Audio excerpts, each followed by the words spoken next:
Hoje a gente tem um convidado especial. Antes de apresentar todos os nossos comentaristas fixos, eu queria apresentar aqui e dar as boas-vindas e agradecer a presença de Emerson Leão. Valeu!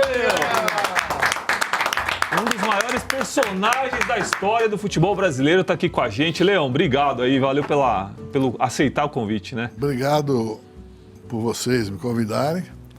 Não sou muito adepto a isso, né? Eu deixei o futebol já há algum tempo.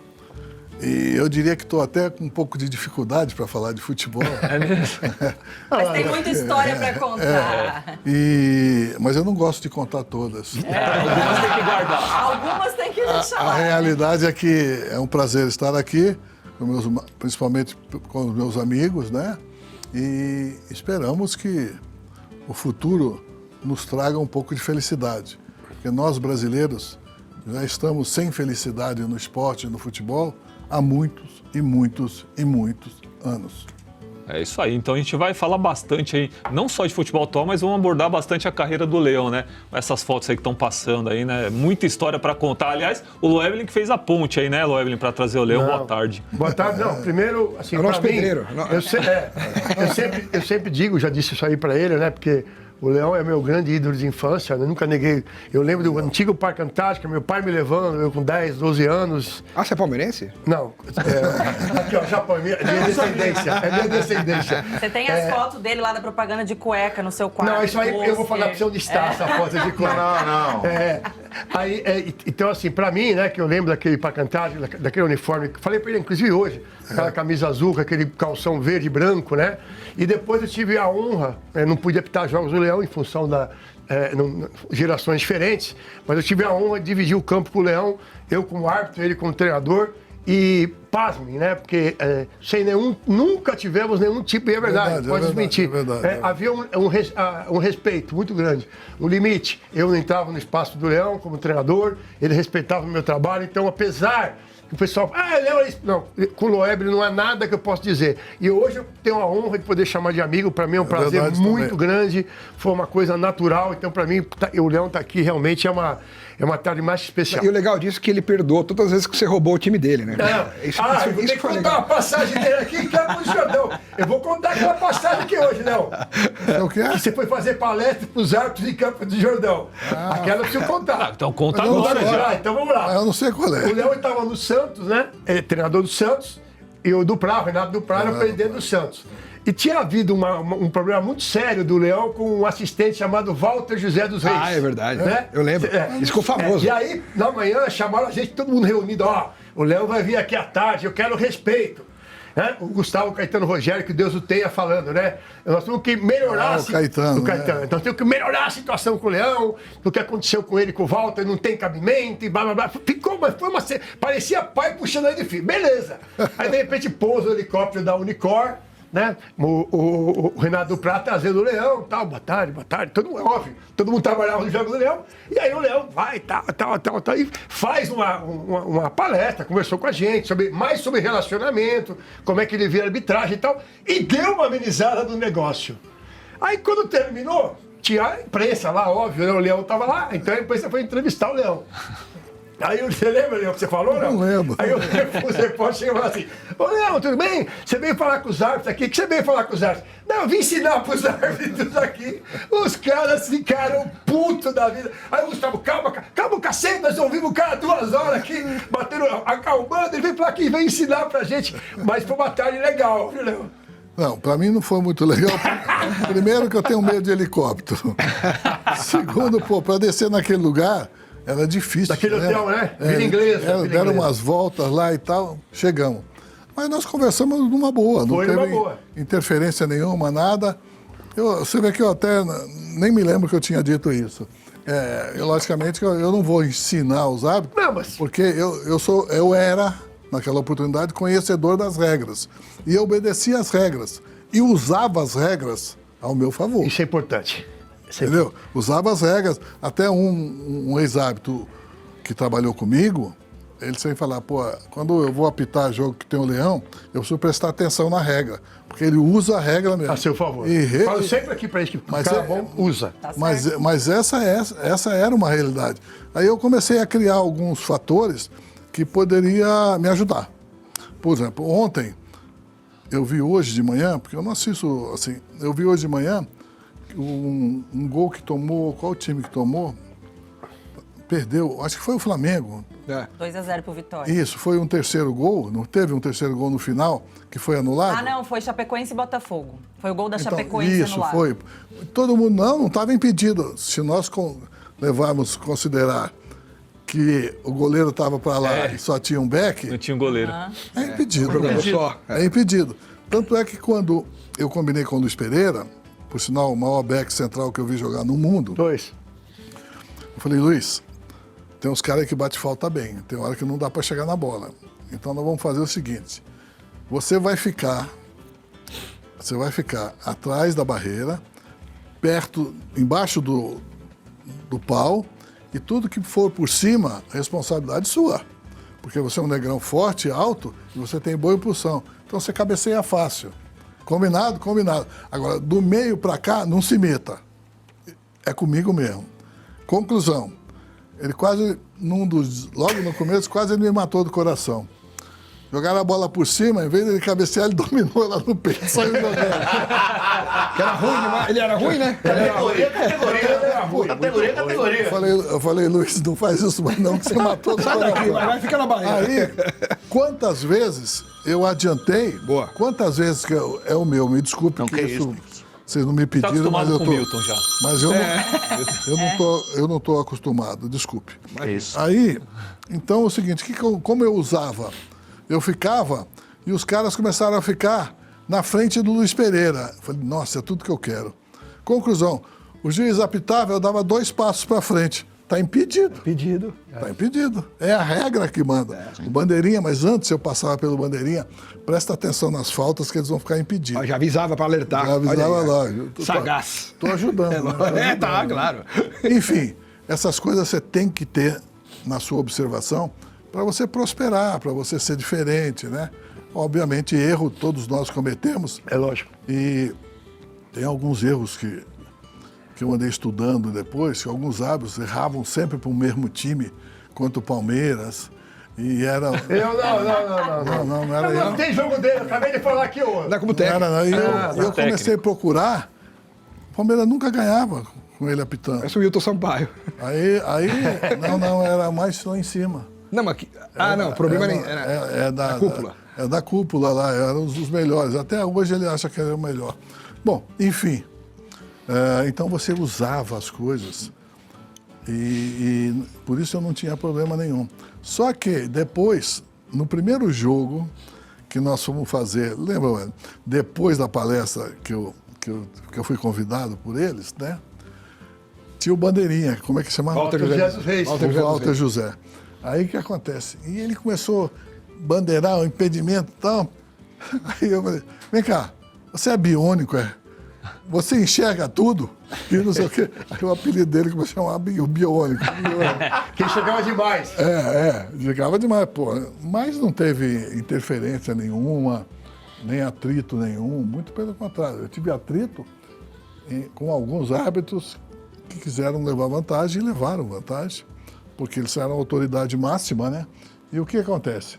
Em final de campeonato, o cara me expulsou numa final de campeonato com o Guarani, contra o Careca, não lembra do caso Careca? Nós Do Cídio, né? Hã? Era do Cídio. Não, era o... Guarani e Palmeiras não era do Cídio? Não, Arnaldo. Arnaldo César Coelho? 78. Hã? Era o Arnaldo César Coelho? Arnaldo César Coelho. E o Careca era um moleque reverente, moleque reverente, mas um gênio de jogar futebol. Ele foi um dos maiores que eu vi. É um gênio, inteligência demais. Mas fora ali, o gênio não atuava. Mas então nós estávamos lá, eu tinha liberdade com ele, a gente se encontrava e tal. E ele começou a me encher o saco, e me chamar de apelido, que tal, não sei o quê. Tal.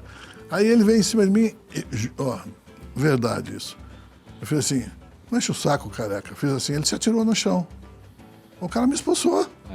E deu Eu pênalti lembro desse ainda. lance. Deu pênalti. E deu pênalti ainda. Por coincidência contra o Guarani. Uma vez também, o que é verdade é verdade. Nós estávamos jogando no Brinco, o Guarani com aqueles times bons que o Guarani tinha, né? Pô, e toda hora ele deu um pênalti, deu isso. Falei, ó, acabou o primeiro tempo, eu fui nele. falei, você não está errando de lado, não? Os dois são verdes. Os dois são verdes. Mas aquele aqui, esse aqui é o Palmeiras. E foi coincidência também. Nunca deixou ganhar. E isso ficou na minha cabeça, sabe? E eu não considero, não. Então eu vejo dando cátedra na televisão, falando um monte de coisa. Essa é a realidade. Mas estou à vontade aí para vocês. Aí você pode xingar o Loeblin hoje, então, pra te Ô, contar a Conta a raiva tua comigo da hoje. classe. Só que você botou esses dois adereços de escola de samba pendurado no ouvido, aí você tá achando o quê? Porque você achou muito grande? Olha o tamanho disso daí, Lelê. Vou falar, não Tá falo- pesando não vou muito, Lelê. falar que é maior do que o quê isso aqui, tá? Do que Vou o ficar quê? quietinha. Bom, enfim, Vai lá. vamos acalmar. Vamos... Aqui é sem firula, Leão. Não tem conversa. Ô, Alemão, Vamos lá, Alemão. posso fazer uma pergunta pro Leão aqui? Lógico. Você foi jogar no Corinthians, né? E é uma coisa legal isso, porque não são todos os jogadores que conseguem manter um respeito Idolatria. da torcida quando joga em dois rivais. E o Leão consegue. É verdade. Tanto é que nos eventos que acontecem ainda hoje na Neoquímica Arena, aconteciam até pouco tempo, o Leão sempre foi convidado Verdade. ir lá para jogar e sempre muito bem recebido pelos corintianos, inclusive. Verdade. Sendo que a identificação do Leão com o Palmeiras é gigantesca, né? Foram mais de uma década vestindo a camisa do Palmeiras. É múltipla por uma quantidade de anos. Eu saí, voltei, fiquei mais 4 anos. Então. E aí nós nos identificávamos muito. Agora, jogar no Corinthians também foi um privilégio, porque era uma grande equipe, tinha uns jogadores gênios, só que eu entrei num momento perigoso, entendeu? Porque eles tinham sido campeões paulista, e se eu entrasse ali e acontecer alguma coisa errada, supostamente, o culpado era o Leão. Que veio do Palmeiras, que era do Palmeiras e tudo. Não, E o eu goleiro, não né, vim. que goleiro. Na responsabilizado. época, não, eu não vim do Não Palmeiras. veio direto, mas tem a Eu fui imagem do Palmeiras. Eu fui do Grêmio. Sim, O Grêmio tinha Grêmio, acabado Vasco, de ser Grêmio. campeão brasileiro. Também passou muito bem lá. Nós jogamos, fomos bicampeões. É um time que todo mundo lembra até hoje, que era o time da Direta Já. Democracia né? corintiana. Democracia corintiana. Que segundo alguns, nunca existiu, né? Eu não achei também, mas tudo bem. Mas Democracia de 3 mas a ou minha 4. obrigação, Democracia desde que eu concorde com aquilo que eu falo. Não, a minha obrigação era para com a equipe Corinthians. Claro. Então eu era um funcionário, eu sempre me classifiquei como empregado de elite, mas um empregado. Então eu seguia as normas tudo certinho. Se o treino estava às 8 estarei lá. Agora, se passaram para 10, eu cheguei às 8, não tem ninguém, eu vou embora para casa. Ah, à tarde? Não, à tarde não. Estava escrito lá. Agora, se alguém apagou... O que eu quero dizer é que naquela época era perigoso jogar no Corinthians, porque o Corinthians era tão bom que precisava ganhar sempre. Sim. Entendeu? E isso aconteceu. Agora, a identificação para com o Clube Corinthians ficou muito marcada também, porque foi lá que eu comecei a mudar a camisa listrada. Eu ia chegar nesse assunto. Foi. Sabe como criou aquilo? Como? Aquilo eu pensei no avião, quando nós estávamos voltando. Aí, a pessoa que foi me buscar, no Grêmio, né, que tinha sido campeão brasileiro, e estava falando uma série de coisas. Eu falei, posso fazer uma pergunta? Pode. Porque o goleiro que jogava no Corinthians era o Solito e o Solitinho. 2 irmãos. Boa gente, jovem e tal. Mas jogavam tudo de cinza, sabe? Era cinza. Ninguém identificava. Eu falei, não, alguma coisa está errada, eu preciso mudar. Eu falei para eles, eu posso fazer um uniforme para que eu jogue no Corinthians? A resposta dentro do avião para mim, desde que seja preto e branco. Falei, perfeitamente, vai combinar com tudo que eu tinha pensado. Não tinha pensado nada. mas eu tinha que dar a resposta dessa para ele. Né? Claro. Conclusão, aí inventei esse tipo de camisa, que foi um beleza, um sucesso e todo mundo gostou. E até hoje tem uma torcida organizada que usam preto e branco. Assim, listrado. Muito legal, são partidários disso e tudo. E nós tivemos sucesso, a verdade é essa, então eu me lembro muito bem. Como depois eu fui treinador, uma época eu fui treinador do Corinthians, e eu cheguei no Corinthians e o Corinthians estava muito mal, mas muito mal classificado. E eu peguei e assumi. 2006, né? Livrou do rebaixamento. Então, ia para o rebaixamento. Ali eu penei com o Leão como repórter. Aí o que acontece? O Carmona, que era um repórter, chegou pra mim, Leão, por acaso você já viu quantos por cento você tem que ganhar para não cair? Eu falei, Carmona, eu não fiz essa conta, não. Pois é, mas eu fiz. Quanto você precisa ganhar? Ele falou assim, 80%. 80%. Obviamente que nós ganhamos, não caiu. Graças a Deus. E os jogadores também colaboraram muito. Então essas coisas, as torcidas reconhecem. E a identificação para com o Corinthians, em termos de torcida, é muito importante. Com o Galo também foi assim. Com o Grêmio também. O Grêmio foi, eu tive lá, foi o primeiro, foi primeira vez que ele tinha um ganho campeonato brasileiro. Por quê? Nós jogamos o regional, ganhamos. Eu cheguei para o diretor, que era um cara inteligente, Rafael Bandeira, e eu falei para ele, não te devo mais nada. Eu falei que ia ser campeão, já sou campeão. Ele falou, não, campeão gaúcho não é difícil. Quero ver campeão brasileiro que nós nunca fomos. Aí lançou o desafio. Eu falei, então nós estamos precisando de algum jogadorzinho melhor, um pouco. Sugere. Naquela época, acho que precisava de um bom lateral direito. Vai buscar o Nelinho. Ele foi lá buscar o Nelinho. Fulano de tal, vai buscar o Batista. Foi lá, pegou o Batista. Baltazar. Não, o Baltazar já estava. Já estava o Baltazar? Já, o Baltazar já estava. Então, ele também colaborou bastante, sabe? Então, essas coisas que eram importantes, o diálogo, a identificação, o agradecimento.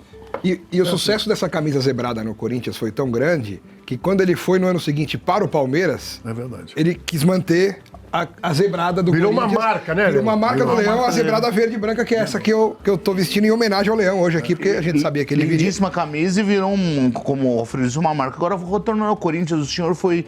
Primeiro, boa tarde. Tá nervoso, emocionado. Não gagueja, não! Não gagueja, Tô não! emocionado com você. Esse homem que está à nossa frente é um dos maiores goleiros da história do futebol mundial. Eu também acho. E eu admiro a profissão goleiro e principalmente a personalidade que ele sempre teve. E o senhor foi um visionário numa situação que acontece muito no futebol brasileiro e que acabou, de certa forma, ao meu ver, com o futebol italiano. O uso do jogador estrangeiro de forma indiscriminada no país. O senhor, em 2006, quando assumiu o Corinthians, teve uma polêmica que o senhor teria dito que não gostaria de trabalhar com jogadores argentinos, colocando essa marca no senhor. O senhor tinha Tevez, Carlos Tevez, são os maiores jogadores da história. Muito bom jogador, muito bom E centroavante. Javier Mascherano, que foi... Muito bom. E hoje nós temos jogadores de terceiro E tinha nível. um outro back central também. O Seba Domingues, Também. que era um Então, cara intelectualmente Então, muito... Não pode grosso. errar. O problema lá não foram eles atletas. Sim. Foram quem mandava neles. Que era aquele senhor lá. Kia Jorabichi. Justamente, junto com o outro. MSI. O outro Do Alib. lá de fora. Não é. Era aqui e do Alib. Não era. Não, Boris Berezovski. Tinha alguém de fora aí, Boris Berezovski. Falecido e saudoso Boris Berezovski. Você é nova. Em cima, Não, eu lembro dessa. em cima disso, professor, Era a novinha. quantidade de jogadores hoje, de segundo e terceiro prateleiro da América do Sul, não está atrapalhando no desenvolvimento do jogador brasileiro, e isso não está nos custando ter que depender de um Neymar em final de carreira para a próxima Copa do Mundo? Os jogadores não estão com dificuldade de aparecer, de ter oportunidades e serem melhor lapidados? Deixa eu dizer. Eu comungo da sua realidade. É o seguinte, isso aconteceu na Itália. Faz 3 Copas que a Itália está fora. Absurdo, né? É um absurdo com tudo aquilo que eles têm. Nós já estamos começando a ficar quase, é que nós somos sul-americanos. E pela nossa grandeza de população, nós revelamos sempre alguns jogadores que ganham a classificação, porque senão nós iríamos ter problema também. Agora, eu já vi ex-atleta como o Júnior, lateral esquerdo da seleção, do Flamengo, já falaram a mesma coisa que eu falei. Já vi outros jogadores e outros treinadores falarem a mesma coisa. Então, eu não sou uma ilha. Eles estão vendo uma realidade. E muitos deles hoje são comentaristas de futebol. Então, eles já estão começando a falar. Só que, agora, a dificuldade que você falou de nós conseguirmos mais jogadores de bons é porque nós estamos vendendo os filhotes. Aí, quando o filhote fica velho lá, ele quer voltar para cá. E aí querem que ele fique na seleção. Entendeu? E outros filhotes vão e se perdem do meio do caminho. E esse meio do caminho tem que se tomar decisão. Você tem que uma hierarquia, você tem que tomar decisão. Não é por outras coisas, por política, por nada, pelos empresários, nada disso. Porque é capacidade. Você mostrou qualidade, capacidade, hombridade e caráter, fica mais fácil você convocar. Agora, você está devendo nesse monte de coisa, um monte de outras coisas, fica difícil. Comprometimento, né, professor? Então,